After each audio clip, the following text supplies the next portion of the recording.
kami dari kelompok Balance akan menyampaikan rangkuman materi AKM pada minggu ini. We are balance out. Kelompok kami terdiri dari saya Saskia. Ayo. Ini Anissa. Ayo. Ini Tasya. Ayo. Ini Mona. Ayo. Baiklah, kita masuk ke pembahasan SIA, Sistem Informasi Akuntansi. Yang pertama kita membahas tujuan pembelajaran SIA. Yang pertama itu, memahami konsep dasar siklus akuntansi. Siklus akuntansi adalah proses pencatatan transaksi dari awal sampai menjadi laporan keuangan. Alurnya transaksi, lalu masukkan ke jurnal ke buku besar ke neraca saldo lalu penyesuaian, lalu terbentuklah laporan keuangan. Lalu yang kedua, menjelaskan aturan debit kredit. Dalam akuntansi, saldo normal aset berada di debit, utang di kredit, modal pada kredit, beban di debit, pendapatan di kredit. 3. Menyusun jurnal umum dan melakukan posting ke buku besar. Jurnal umum adalah tempat pertama mencatat transaksi. Setelah itu dipindahkan ke buku besar sesuai nama akunnya. Yang keempat, menyiapkan neraca saldo. Neraca saldo adalah daftar semua saldo akun untuk memastikan total debit sama dengan total kredit. Yang kelima, penyesuaian di akhir periode. Yang keenam, menyusun laporan keuangan, yaitu berupa laporan laba rugi, neraca, laporan perubahan modal, dan juga laporan arus kas. Namun, untuk mencapai semua ini kita harus tahu dulu, SIA itu apa? SIA itu adalah sistem yang digunakan untuk mengumpulkan, mencatat, mengolah, dan menyajikan data transaksi keuangan menjadi informasi keuangan yang bermanfaat dalam pengambilan keputusan. Manfaat sistem informasi akuntansi. Yang pertama, menyediakan informasi akurat. Kalau pencatatannya rapi, laporannya pasti akan akurat. Yang kedua, membantu pengambilan keputusan. Misalnya nih, pada perusahaan itu penjualannya turun dan manajemen bisa buat promo kan karena sudah adanya sistem informasi akuntansi. Yang ketiga, meningkatkan efisiensi dan produktivitas. Sistem otomatis tentunya lebih cepat daripada manual. Yang keempat, mempermudah pengawasan. Atasan bisa aja setiap kapan cek laporan. Yang kelima, mendukung penyusunan laporan keuangan. Kalau kita memakai sistem informasi akuntansi, laporan jadi lebih cepat dan minim kesalahan. Terus, contoh penerapannya gimana sih? Contohnya itu penerapan di toko online nih, yang input penjualan sistem otomatis jadi laporan harian. Ketika customer membeli barang, sistem akan otomatis mencatat penjualan, stok berkurang otomatis, dan langsung jadi laporan harian. Selanjutnya di sini ada terminologi dasar akuntansi. Konsep dan istilah penting yang digunakan dalam proses pencatatan dan pelaporan keuangan. Akuntansi sendiri adalah proses mengidentifikasi, mencatat, mengklasifikasi, dan melaporkan informasi keuangan suatu entitas agar dapat digunakan dalam pengambilan keputusan.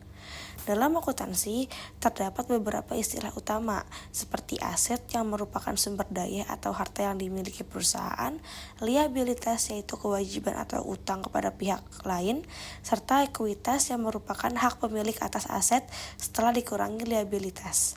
Setelah itu, terdapat pendapatan yang menunjukkan penambahan manfaat ekonomi dari kegiatan usaha dan beban yang merupakan pengorbanan ekonomi untuk memperoleh pendapatan.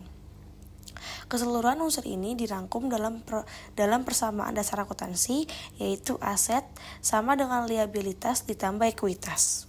Selanjutnya di sini ada penjelasan peristiwa dan transaksi, di mana peristiwa dalam akuntansi adalah setiap kejadian yang terjadi dalam kegiatan perusahaan. Namun tidak semua peristiwa dicatat dalam pembukuan. Hanya peristiwa yang memiliki dampak ekonomi dan dapat diukur dengan satuan uang yang disebut sebagai transaksi. Kalau transaksi merupakan peristiwa ekonomi yang memengaruhi posisi keuangan perusahaan sehingga harus dicatat dalam sistem akuntansi. Dengan demikian, semua transaksi merupakan peristiwa, tetapi tidak semua peristiwa dapat dikategorikan sebagai transaksi, karena tidak semua memengaruhi kondisi keuangan perusahaan. Nah, selanjutnya kita akan masuk pada akun jurnal buku besar, di mana pengertian akun yaitu tempat untuk mencatat transaksi keuangan yang sejenis agar lebih terorganisir. Nah, fungsi akun itu seperti mengelompokkan transaksi, memudahkan pencatatan, mengetahui saldo setiap jenis harta, utang, dan modal. Nah, jenis-jenis akun itu ada banyak, seperti di aset atau harta, kita akan sering familiar mendengar kata kas, piutang, perlengkapan.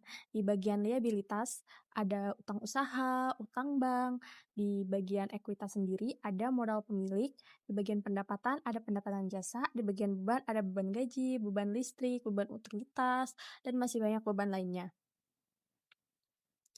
Nah, ada juga nih aturan yang terdapat di debit dan kredit. Jadi, jika jenis akunnya itu aset, dia akan bertambah di debit, berkurang di kredit. Jika akunnya beban, dia akan bertambah di debit, berkurang di kredit. Jika akunnya utang, dia akan bertambah di kredit dan berkurang di debit. Jika akunnya modal, dia akan bertambah di kredit dan berkurang di debit. Nah, jika akunnya pendapatan, dia akan bertambah di kredit dan berkurang di debit. Selanjutnya, yaitu ada jurnal, di mana kita tahu jurnal itu adalah tempat pertama kali transaksi dicatat secara kronologis, atau itu tuh kayak berdasarkan tanggal.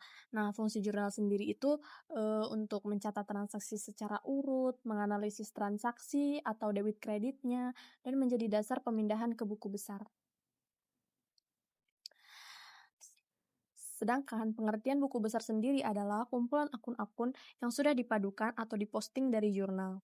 Fungsi buku besar sendiri itu untuk mengetahui saldo akhir setiap akun, dasar pembuatan neraca saldo, dan membantu penyusunan laporan keuangan. Nah, selanjutnya kita masuk ke saldo normal debit kredit, di mana kita tahu pengertian saldo normal adalah posisi saldo yang biasa atau seharusnya dimiliki oleh suatu akun. Artinya, jika saldo akun ada di posisi normalnya, berarti dia bertambah. Tapi kalau di posisi sebaliknya, berarti dia berkurang. Nah, akun-akun yang saldo normalnya di debit itu kayak ada kas, piutang usaha, perlengkapan, peralatan, tanah, dan juga gedung. Karena aset bertambah di sisi debit, maka saldo normalnya juga di debit. Nah, untuk akun beban sendiri saldo normalnya juga di debit kayak beban gaji, beban listrik, beban sewa, beban menambah pengeluaran, jadi dicatat di debit. Kalau untuk saldo normal akun utang sendiri, kayak utang usaha, utang bank, utang gaji, utang bertambah di sisi kredit, jadi saldo normalnya di kredit. Kalau untuk saldo normal akun modal dan pendapatan, kayak modal, prive, pendapatan jasa, dan pendapatan penjualan, modal dan pendapatan menambah kekayaan pemilik, berarti bertambah di kredit. Cara mudah ngingatnya itu kayak ADE di debit, yaitu aset, drawing, atau prive, dan expense atau beban. Sisanya berarti di kredit kayak utang, modal, dan juga pendapatan. Nah, untuk selanjutnya kita akan masuk ke dalam persamaan akuntansi, di mana pengertian dari persamaan akuntansi adalah rumus dasar untuk menunjukkan keseimbangan antara harta perusahaan dengan sumber dananya. Untuk rumus utama dalam konsep dasar persamaan akuntansi yaitu aset sama dengan liabilitas ditambah dengan ekuitas. Artinya, semua harta perusahaan berasal dari pinjaman atau modal pemilik. Ini kayak neraca harus seimbang. Nah, selanjutnya itu ada aset, yang dimana aset ini adalah segala sesuatu yang dimiliki perusahaan kayak kas, piutang, peralatan, perlengkapan.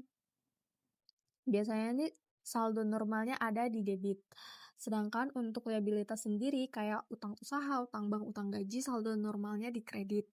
Kalau untuk modal, yaitu ada rumusnya, yaitu modal awal ditambah pendapatan dikurangi beban dan dikurangi five, maka itu yang akan menjadi modal akhir dari ekuitas itu sendiri. Jadi, laba rugi masuk ke modal. Untuk persamaan akuntansi yang lebih lengkapnya, karena ada kegiatan usaha, persamaan ini akan diluas menjadi aset sama dengan utang ditambah modal, ditambah pendapatan, dikurang dengan beban, dan juga dikurang dengan prive. Kenapa? Karena pendapatan menambah modal, beban, dan prive mengurangi modal. Selanjutnya yaitu siklus akuntansi.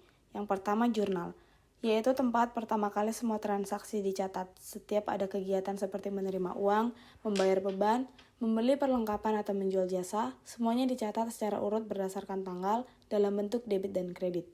Jurnal ini seperti buku harian keuangan perusahaan karena semua transaksi dicatat di sini terlebih dahulu. Sebagai contoh, dapat kita lihat tabel jurnal umum di sebelah kanan. Yang kedua, posting buku besar. Setiap transaksi dipindahkan ke akun masing-masing seperti akun kas, utang, modal, pendapatan, dan beban. Tujuannya supaya kita bisa melihat jumlah atau saldo akhir dari setiap akun. Dengan buku besar, perusahaan bisa mengetahui berapa total kas yang dimiliki, berapa utang yang harus dibayar, atau berapa pendapatan yang sudah diperoleh. Dapat kita lihat di tabel sebelah kiri bagian bawah. Selanjutnya, neraca saldo, yaitu daftar semua akun beserta saldonya. Neraca saldo berfungsi untuk mengecek apakah jumlah debit dan kredit sudah seimbang. Jika sama, berarti pencatatan sementara sudah benar. Sebagai contoh, dapat kita lihat tabel neraca saldo di bagian kiri. Yang selanjutnya, jurnal penyesuaian. Jurnal penyesuaian dilakukan di akhir periode untuk mencatat transaksi yang belum dicatat atau yang perlu diperbaiki, seperti beban yang masih harus dibayar atau penyusutan peralatan. Tujuannya agar laporan keuangan sesuai dengan kondisi yang sebenarnya. Sebagai contoh, dapat kita lihat di tabel jurnal penyesuaian di sebelah kanan.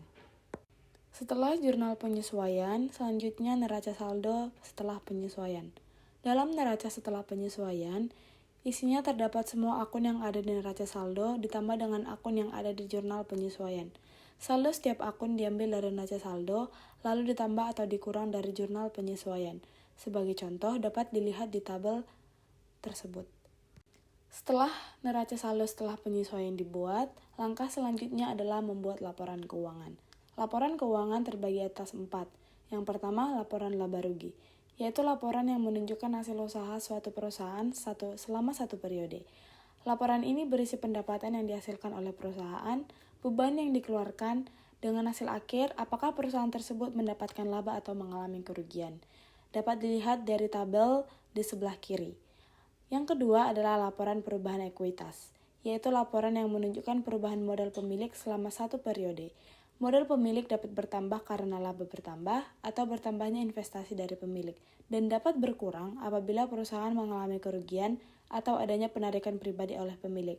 Sebagai contoh, dapat kita lihat di tabel sebelah kanan.